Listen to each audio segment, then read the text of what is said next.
জয় শ্রীকৃষ্ণ। রাধে রাধে।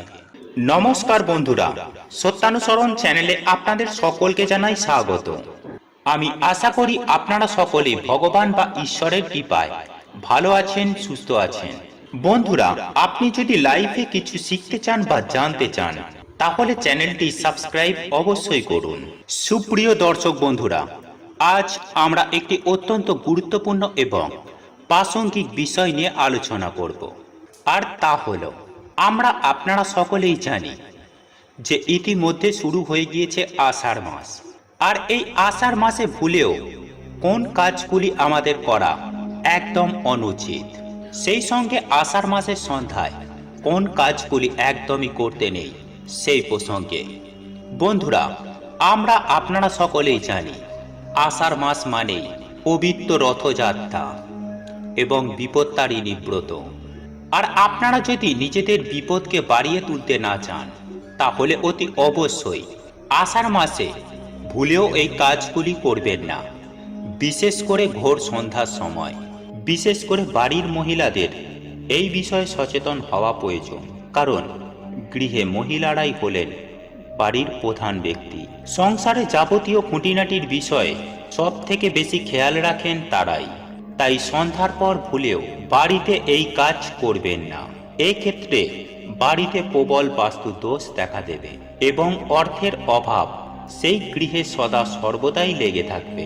সনাতন শাস্ত্রে কোন কোন কাজগুলিকে নিষেধ করা হচ্ছে, তাই এই প্রসঙ্গে বিস্তারিত জানার আগে আপনাদের বলে রাখি, আপনি যদি আমাদের চ্যানেলে নতুন হয়ে থাকেন তাহলে চ্যানেলটি অবশ্যই সাবস্ক্রাইব করুন এবং পাশে থাকা নোটিফিকেশন বেল আইকনটি ক্লিক করুন। কারণ আমি বিভিন্ন প্রকার তন্ত্রমন্ত্র, বশীকরণ, টোটকা, বাস্তু টিপস, জ্যোতিষশাস্ত্র, পুজো আরাধনা এবং ব্ল্যাক ম্যাজিক করা নিয়ে নিত্য নতুন ভিডিও আপলোড করে থাকি, যা প্রয়োগ করার মাধ্যমে আপনার জীবনে থাকা সকল প্রকার সমস্যার সমাধান করতে পারবেন। চলুন এইবার বিস্তারিত আলোচনায় প্রবেশ করা যাক। প্রথমত, সন্ধ্যার পর সদর দরজার সামনে কোনো নোংরা আবর্জনা রাখা বা ফেলা উচিত নয়। বাস্তুশাস্ত্র অনুযায়ী এবং সনাতন ধর্মের বিশ্বাস অনুযায়ী যদি এই ধরনের কাজ আপনি করে থাকেন তাহলে পাড়াপড়শিদের সঙ্গে সম্পর্ক সর্বদাই খারাপ হয়ে যায় এবং সর্বদাই পরিবারের মধ্যে এক অশান্তি বিরাজ করে এবং গৃহের মধ্যে সর্বদাই নেগেটিভ শক্তি বিরাজ করে। এর ফলে মা লক্ষ্মী গৃহের মধ্যে কখনোই প্রবেশ করতে পারে না, বরং গৃহের মধ্যে প্রবেশ করে অলক্ষ্মী। তাই বাড়ির সদর দরজার সামনে কখনোই সন্ধ্যার পর নোংরা আবর্জনা ফেলে রাখবেন না। তবে এখানে এই প্রসঙ্গে একটি বিষয় বলে রাখি, এই বিষয়টি শুধুমাত্র সন্ধ্যার পর প্রযোজ্য নয়, দিনের প্রতিটা ক্ষণে প্রতিটা ক্ষেত্রেই কিন্তু এই বিষয়টি প্রযোজ্য। কারণ বাড়ির সদর দরজার সামনে এই ধরনের নোংরা আবর্জনা বা ধুলোর স্তূপ আকারে যদি জমা হয়ে থাকে তাহলে সেক্ষেত্রে সেই জায়গাটি অত্যন্তই অশুভ শক্তির আশ্রয় স্থান হয়ে ওঠে এবং এরই সঙ্গে সঙ্গে গৃহে নেগেটিভ এনার্জি বৃদ্ধি পায়। তাই সদা সর্বদাই গৃহের সদর দরজা পরিষ্কার পরিচ্ছন্ন করে রাখুন। তবে এই পরিষ্কার পরিচ্ছন্নর কাজ কিন্তু আপনাকে সন্ধ্যার আগেই করতে হবে।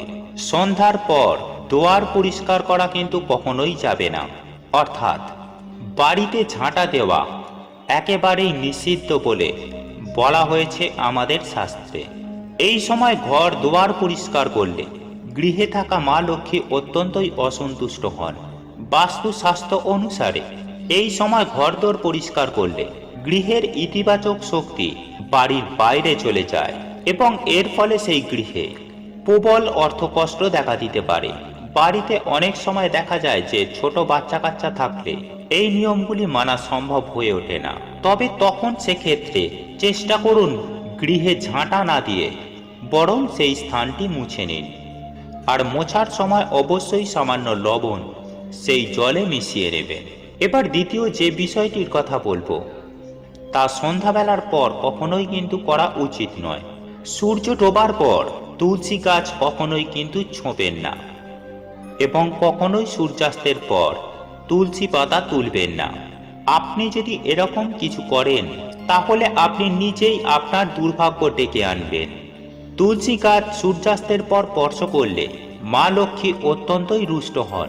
তাই সন্ধ্যার সময় যখন আপনি তুলসী তলায় প্রদীপ প্রজ্বলন করছেন বা সন্ধ্যা আরতি করছেন, সেই সন্ধ্যা আরতি করার পর ভুল করেও তুলসী গাছ স্পর্শ করবেন না বা তুলসী পাতা ছিঁড়বেন না। তৃতীয়ত, সূর্য ডোবার পর বাইরের কোনো ব্যক্তি যদি দুধ, দই বা লবণ বা অন্ন চাইতে আসে, সন্ধ্যার পর কখনোই কিন্তু এই সব জিনিস আপনি সেই ব্যক্তিকে দেবেন না।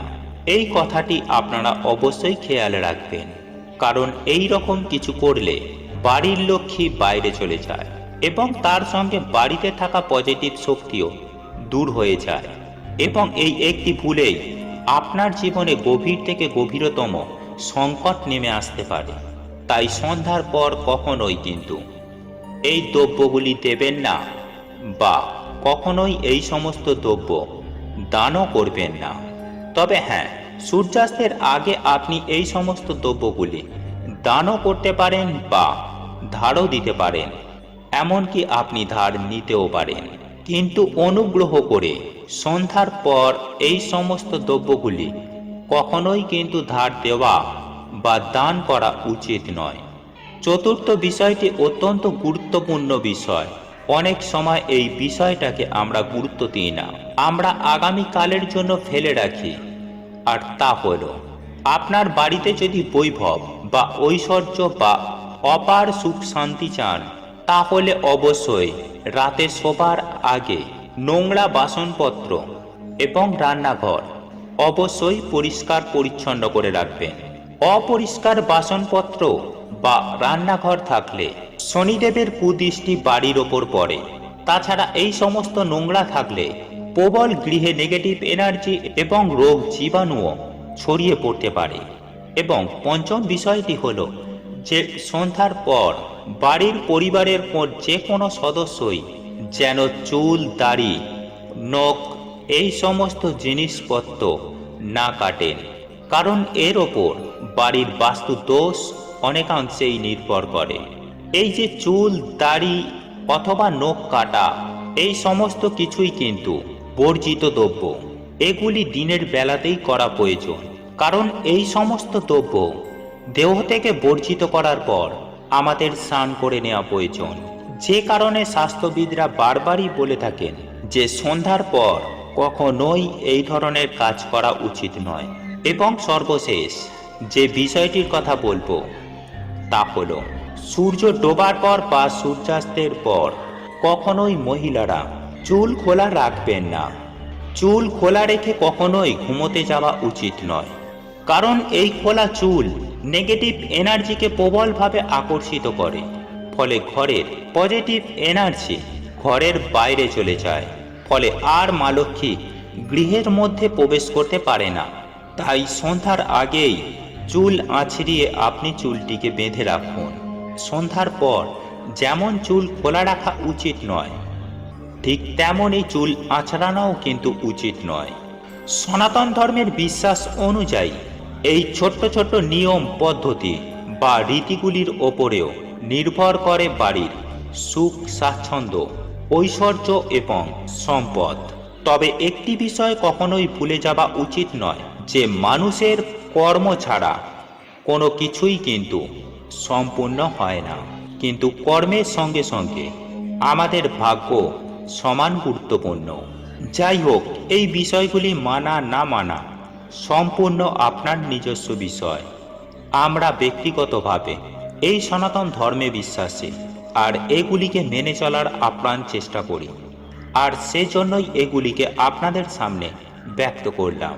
যাই হোক বন্ধুরা, আপনাদের এই ভিডিওটি যদি পছন্দ হয়ে থাকে তাহলে ভিডিওটি লাইক করুন, কমেন্ট করুন এবং বন্ধুদের সাথে শেয়ার অবশ্যই করুন। মনে রাখবেন, আপনার একটি শেয়ার অনেক মানুষকে উপকৃত করতে পারে।